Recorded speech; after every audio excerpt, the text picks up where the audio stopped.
I've spoken many times before about where this country is going, how they're coming after the Second Amendment, and they're going to be using the mental health aspect as their new war on the Second Amendment. And they've paved the way through federalizing the health care programs through Obamacare to do just that. And here is one example where cops have confiscated a man's firearms for believing in conspiracy theories. Yes, this man believed in UFOs, Bigfoot, and that the CIA was watching him. Whether you believe in Bigfoot or UFOs or not is not the issue.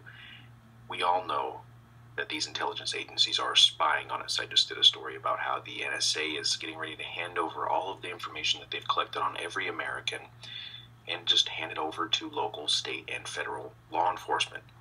Warrants are no longer needed. The Constitution at this point is treated as if it's null and void. Now, it wasn't just the police that were involved in this.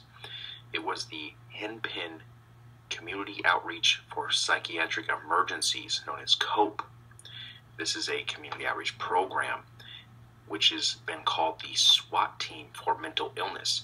They're the ones that contacted the police saying that they wanted to go and remove this gentleman's legally purchased firearms. This guy was a concealed carry permit holder, so he had already gone through the background check process and all of it.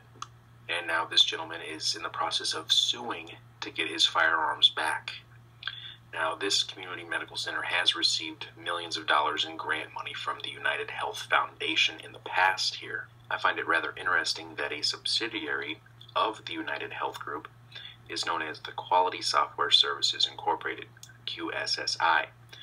That is the private general contractor that was hired by the Obama administration to fix the glitches and plagues with the Obamacare website. Now, United Health Group Incorporated also lobbied extensively in favor of Obamacare, and also happens to employ a key donor to President Obama, who just happens to be the executive vice president of United Health Group. His name is Anthony Welters.